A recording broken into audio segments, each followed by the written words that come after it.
What's up, tribe? How you guys doing? This is going to be your review for Gstatus Atlanta Hustle. The episode dropped on Sunday night. So, look, here we go. Let's talk about it. Alright, first of all, we picked up where we left off with the argument between Hakeem and Milan Jada. I'm going to say this as a disclaimer before I even get started. All the scenes are too long. All of the scenes are too long. The argument between Milan and Hakeem went on way too long. Even if the actual argument lasted longer, the editing should have cut it down, because at a certain point there was nothing left to say. A couple of things I will bring up though. Last week I forgot to talk about how nasty Hakeem talked about Milan, talking about he was going to turn her into his bottom bitch and just all this just nasty and unnecessary things. He did it again. He did it again with this episode. He's talking about, he seems to have a problem with bottoms. I don't know what that's about. Like, you're a gay man. I don't understand you got a problem with bottoms, because he was talking about, I don't take it in the ass like you do, and you take it in the ass and got cum all in your mouth. Like, real nasty, real graphic. Like, and then it's at one point Hakeem in his confessional says, I know I'm not making no sense right now. I know that what I'm saying is just I'm not making sense. I'm not expressing myself clearly. But you keep talking. Like, I don't, like, at first I was amused by Hakeem, but I'm not. Now it's at a point where it's disrespectful, nasty, you know. I don't know. I don't know. And then at one point, Milan is doing a good job of not jumping to the bait, but then Milan starts sounding crazy at one point. Like, I will say, to Milan's credit, he called an Uber and he got the hell out of there. And I'm sure he argued with Hakeem until his Uber showed up. So I guess that's as long as the scene lasted. But the scene just lasted way too long, because at a certain point there was just nothing left to say. And Tremel rolled out because he was like, deuces, this is ridiculous. I don't have nothing to contribute to this conversation. Zafar couldn't go nowhere because it was his damn house, so he couldn't go nowhere. And both of them made a comment about, well, he wasn't on my side, he wasn't on my side. That was an argument that neither one, it was just, it was unnecessary. It was just unnecessary. It was just, I don't know.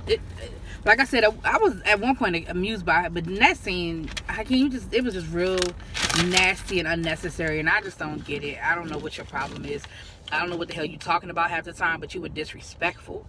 And you really owe Milan an apology. You really, really owe him an apology, because you were just out of pocket, out of order, totally out of order. Corday, we see Corday. This is the first time we've seen him since the first party with, we didn't see him in last week's episode. So we see that he's working on a company. Said that he went to school for fashion merchandising, and that he's been a shopper. When he first got to Atlanta, he was a shopper for Nordstrom's, and how he has a passion for shopping for people and helping people find deals, but still being able to look good. Okay, again, his explanation of who he was and what he did went on for too long. Like, it's only been so many different ways you can say you were a professional shopper. Like, it's only been so many different ways you can say that. But he has a company. It's gonna Corday Creations, and he says he's doing a lot of things because he's very creative. So I never really got a full understanding of what Corday Creations is, other than doing personal shopping. I wasn't really sure what else he was getting into, but okay, personal shopper, okay. I have on lip gloss. Can y'all tell? Can't really tell. Anyway.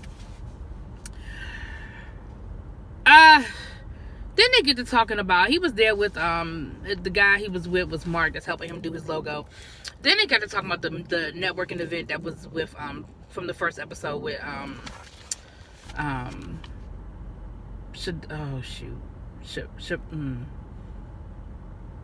because now I want to call him by his Instagram name, and now, anyway, y'all know who I'm talking about. Alright, sorry about that, my thing cut off. So, but like I said, we don't really know a whole lot about what Corday, but I'm sorry, I left off with them talking about the information at the networking event with S. Dot. Like I said, For some reason his name is just killing me. It's escaping me. But Corday was just like, basically, that wasn't a networking event. That's not the type of events he likes to go to. There was no professionalism. He just talking shit. He was just talking shit and saying, you know, they talking about, then he tried to talk about the porn. Look, it's bad enough that they talking about this daggone porn to death. Like, I mean, damn. Are we going to have any other storyline other than y'all talking about this damn porn tape? But it's bad enough that that's all y'all talking about. But then, now you're going to talk about that it ain't shit but a home video that he just put up on, Pornhub or something. Now I don't know, because I haven't looked at the video. I don't know the quality of it. I don't know, amateur, professional. I really don't know. But he said he got paid from him, so somebody watching him. He making money.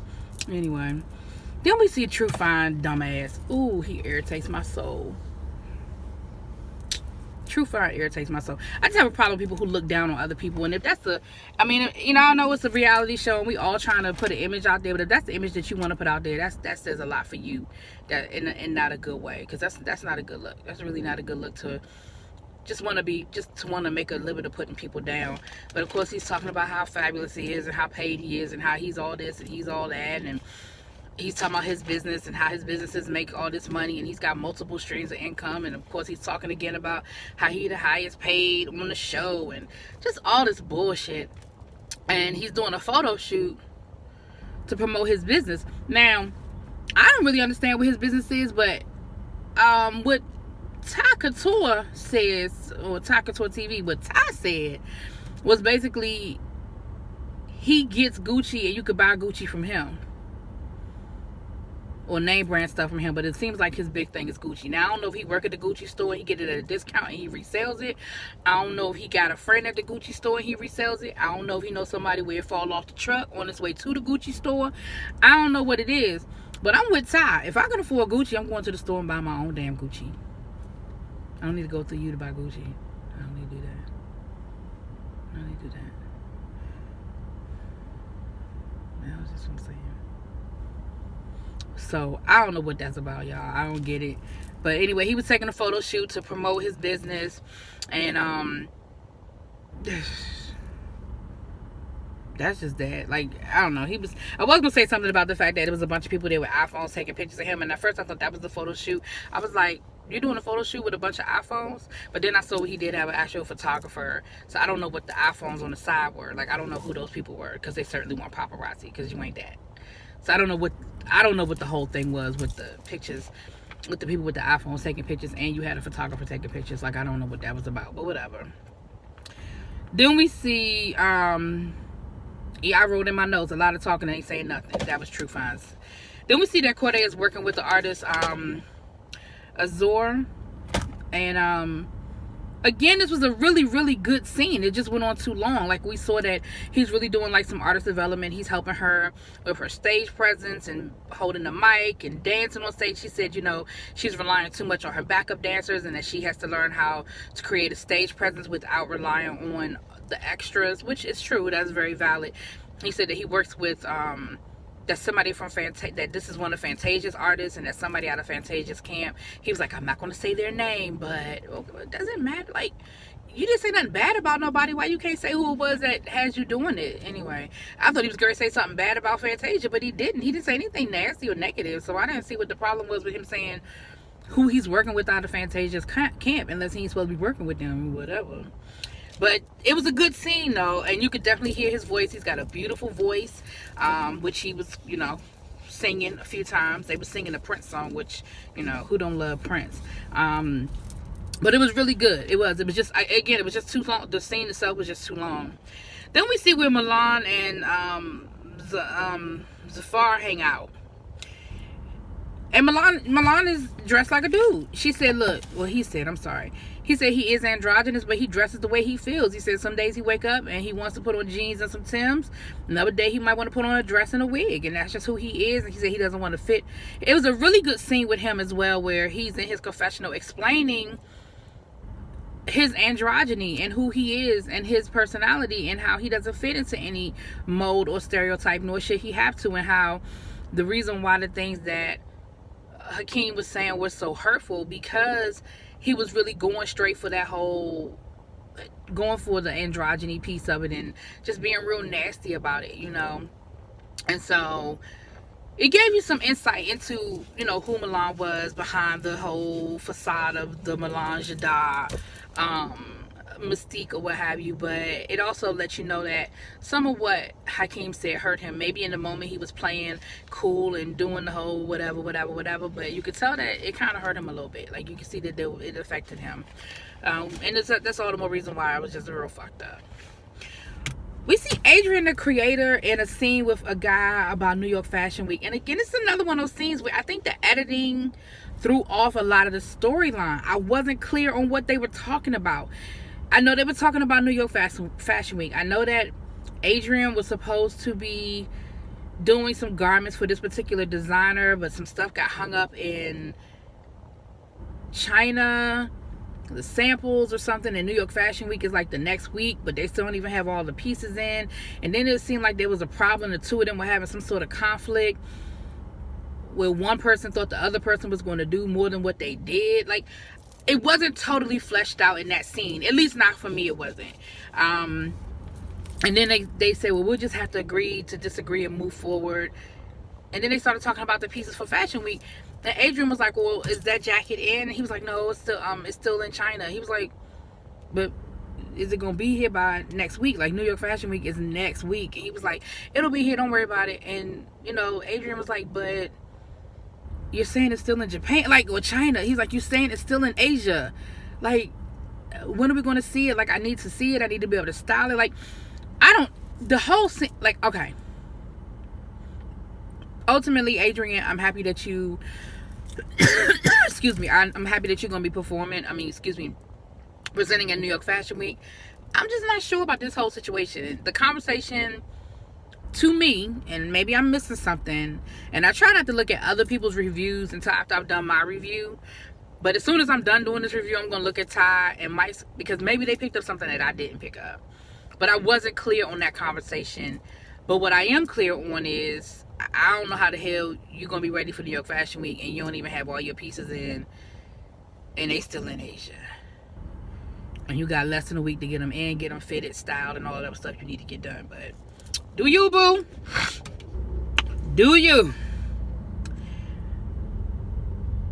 I wrote in my notes, a fashion show with no clothes like Shiba Sheree.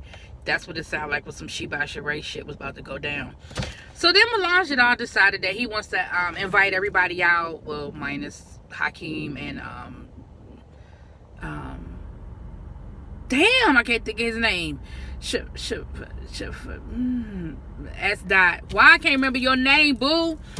But Gstatus is his Instagram, so I know who it is. But he wasn't there.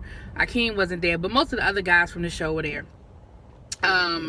And they were doing a karaoke night, and he said, you know, he really wanted to just really meet everybody, get to know everybody. You know, he hadn't had a chance to really connect.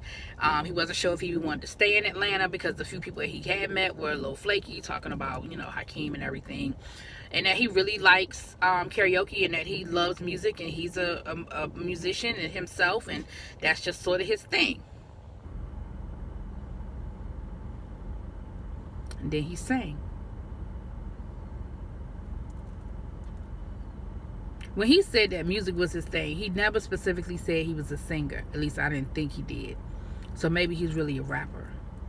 Because singing is not your thing, Milan. Nah.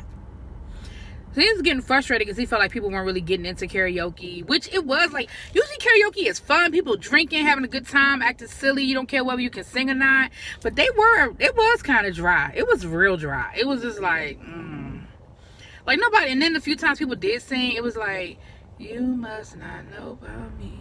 You must not. It was dry. I don't know what that was about. But then him and Corday get into an argument, which again, it was just so stupid.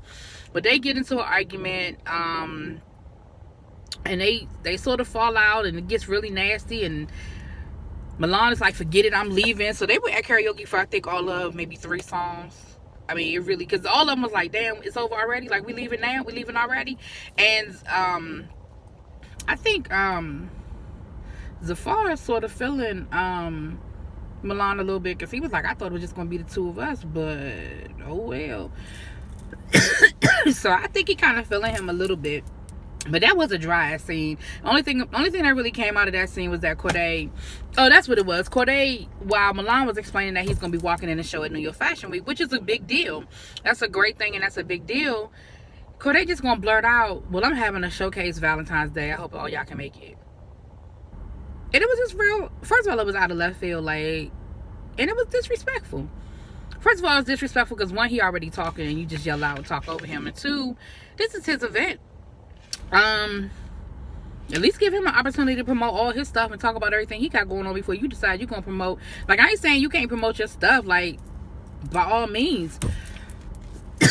Sorry, I got this cough. By all means, promote away, but be respectful in how you do it when you're including other people in it. Like, that was real disrespectful. But anyway, last but not least, y'all,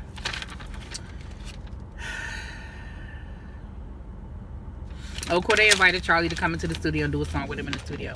All right, so last but not least was something really, I'm not sure what I was left with. We see Sherrod. I don't know why. I kept wanting to call him Shavir, and I knew that wasn't right. I know somebody named Shavir, and I knew where that was coming from. Anyway, Sherrod was talking about he had a date coming over, and it was a friend of his, and how he can't turn this person down, and no matter what this person wants, they can always get it from him, and you know, he always gonna be there for this person, this, that, and that, like talking like in real, like cold or whatever. And so his date shows up.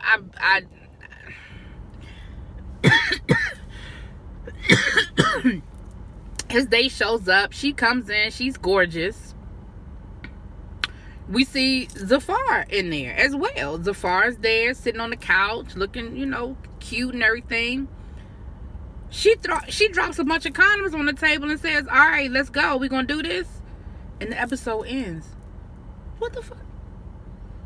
I have no idea what I'm supposed to do with that. Again, maybe I missed something. I don't know what I'm supposed to do with that. That was the episode, y'all. Y'all let me know what y'all think, because I'm real confused by a lot of stuff in that episode.